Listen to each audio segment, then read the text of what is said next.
இது வந்து பாபியில் வந்து எப்படி நூல் கோர்க்குறன்றதை பார்ப்போம் சரிங்களா. இப்போ நான் மேலே வந்து இந்த கம்பி இதில் கீழே இருக்கும், இதை வந்து மேலே இப்படி பிடிச்சி மேலே தூக்குனிங்கன்னா வந்துடும். இதுவும் அதே மாதிரி தான், நூல் ரெண்டுலேயுமே நம்ம மாட்டிக்கலாம். எது தேவையோ அதை மட்டும் பண்ணுங்கள், மிச்சத்துக்கு விழுக்கும். இதில் நூலை வந்து இப்படி மாட்டிடுங்க. மாட்டிட்டு இதை வந்து சுற்றணும். இதில் இங்கே இருக்குல்ல, இந்த இதில் வந்து சுற்றணும். சுற்றிட்டு இந்த பாபினை இதில் செட் பண்ணுங்கள். செட் பண்ணிவிட்டு அது பண்ணிவிட்டும் அது பண்ணலாம். இது பார்த்துக்கோங்க, இது வந்து நார்மலாக மிஷினில் எப்படி பண்ணுவோம் அதே மாதிரி தான். இதை மட்டும் சுற்றிடுங்க. சுற்றிட்டு இதை வந்து இப்படி வைக்கணும், இப்படி வைக்கக்கூடாது, இப்படி வைக்கணும். இதை இப்படி வச்சுட்டு ஒரு லாக் இந்த பக்கம் கொடுத்துட்டு இதை வந்து என்ன பண்ணணும், தூக்கி விட்றோம். இந்த வீல் இருக்குல்ல, அந்த வீலை வந்து என்ன பண்ணணும், இப்படி அமுங்கி இருக்கும். அமுங்கி இருந்தால் என்ன ஆகுனா ஃபுட் எல்லாமே இது வந்து என்ன அப்படின்னு இப்படி சுற்றுதா. ஆனால் இது வந்து இப்படி இதை இழுத்து விட்டோம்னா இது வந்து இங்கே வந்து இந்த இது வந்து சுத்தாது, அந்த மாதிரி தான் இருக்கும் சரிங்களா. இது பார்த்துக்கோங்க.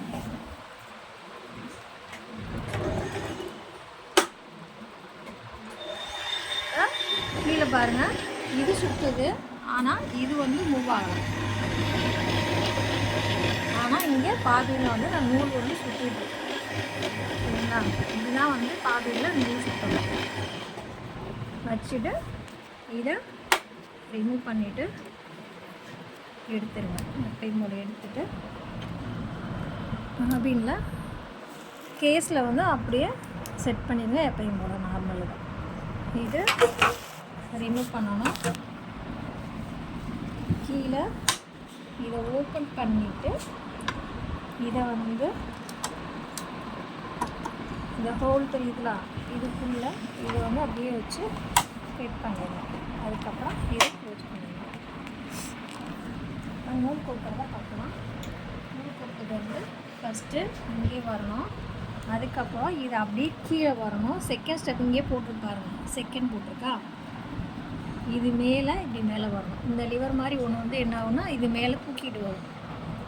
இந்த இடம் வந்து வரும். இதில் வரும்போது ரைட்டாக இது மேலே ரைட்டில் இருந்து லெஃப்ட் வரணும். உங்களுக்கு லெஃப்ட்டு வந்தது அப்படியே இதில் வந்து அப்படியே கீழே வரணும். கீழே வந்துட்டு இங்கே ஒரு இந்த கம்பி இருக்குல்ல, இந்த கம்பியில் இப்படி வரணும். அதே மாதிரி இதை ஏற்றி விடணும். அதை ஏற்றும் போது நம்ம இப்போ பாபியில் நூல் சுற்றணும்ல, அது அதை முடிச்சிட்டோம் அப்படின்னா இந்த இந்த வீல் இருக்குல்ல, அந்த வீலை வந்து என்ன பண்ணணும், கீழே வந்து அமுக்கி விடணும், ப்ரெஸ் பண்ணணும். அதுக்கப்புறம் இந்த ஊசி கோர்க்குற மெத்தடு வந்து இந்த ஒரு கம்பி மாதிரி வைப்பாங்க. இதை வந்து இப்படி இழுத்து விட்டிங்கன்னா அந்த ஹோலில் இருக்குல்ல, ஊசியோட ஹோல், அந்த ஹோல்குள்ளே போய் மாட்டிக்கிறோம். மாட்டினோன்னே நம்ம என்ன ஆகும், இதில் வந்துட்டு இதில் வந்து சுற்றணும். இதில் சுற்றிட்டு விரல் வச்சுக்கோங்க, இதை இறுக்கி பிடிச்சிக்கோங்க. இதை அப்படி இழுக்கணும். இழுத்துட்டு டைட்டாக வச்சுக்கோங்க. கொஞ்சம் லைட்டாக இது வந்து மேலே தூக்கும்போது நம்ம என்ன பண்ணுவோம், லைட்டாக வந்து நூலை வந்து லூஸ் பண்ணணும்.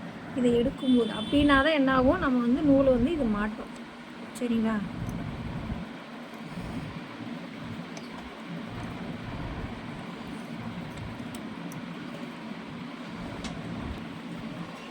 இப்போ அந்த ஹோல் இருக்குது பாருங்கள், அந்த கொக்கி மாதிரி ஒரு மாட்டியிருக்கும், அதில் போய் அதை அட்டாச் ஆகி நூல் வந்து என்ன போகும், இழுத்துரும். மேலே இழுக்குதா, மேலே எடுத்துகிட்டு லைட்டாக லூஸ் விட்டிங்கன்னா அது மேலே போயிடும். அதுக்கப்புறம் இந்த நூலை வந்து நம்ம எடுத்துடலாம் வெளியில் சரிங்களா. இதுதான் நூல் கோர்க்குற மெத்தடு இது. அதுக்கப்புறம் எப்பயும் நூலை நம்ம இதை பிடிச்சிட்டு கீழே உள்ள நூலை மேலே எடுப்போம்ல, பாபியில் கொடுத்ததா, அதை ஒரு மூவ் பண்ணிவிட்டு கொடுத்திங்கன்னா அது மேலே வந்துடும். இது ஃப்ரண்ட்டில் வச்சுக்கணும். இதை வந்து இந்த மூணு பேக்கில் வச்சுக்கணும். இதை வச்சுட்டு எப்பயும் போல் இதை ஃபிட் பண்ணிக்கலாம்.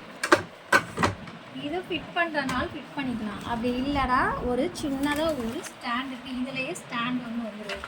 இந்த மாதிரி வந்து ஸ்டாண்ட் இருக்கும் சரிங்களா. இந்த ஸ்டாண்ட் என்ன பண்ணணும், கீழே இருக்க வந்து ஒரு மீன் ஸ்டாண்ட் வந்துருக்கோம். இதை வந்து இந்த புஷ் இருக்கும், அந்த புஷ்ஷை வந்து ரிலீவ் பண்ணணும். அதுக்கு பதிலாக இதை வந்து ரிலீவ் பண்ணிட்டு தான் அதை வந்து இதில் செட் பண்ணணும். இதை எடுத்துருங்க. எடுத்துட்டு இதை வந்து அப்படியே உள்ள ஃபிட் பண்ணிடணும். ஒரு சின்னதாக ஒரு ஸ்டாண்ட் வரும், இது நம்ம போட்டோன்னா எப்படி இருக்கும்னா குட்டியாக இருக்கும்ல, அந்த இது வந்து ரொம்ப ஸ்மாலாக இருக்கும். நம்ம தைக்கிறது கொஞ்சம் கம்ஃபர்டபுளாக இருக்காது. இந்த ஸ்டாண்டு சின்னதாக வைக்கிறதுனால இது கொஞ்சம் பெருசாக இருக்கும். டேபிள் மாதிரி வந்துடும்ல, சின்ன டேபிளாக வரும். இப்போ தைக்கிறதுக்கு வந்து ஈஸியாக இருக்கும். அதுக்காக இந்த டேபிள் வந்து வாங்கியிருக்கேன். 800 சம்திங், ஒரு 800 வருது வந்து. ஓகேவா? ஓகே ஃப்ரெண்ட்ஸ், ஃபாலோ பண்ணுங்கள், சப்ஸ்கிரைப் பண்ணுங்கள், லைக் பண்ணுங்கள்.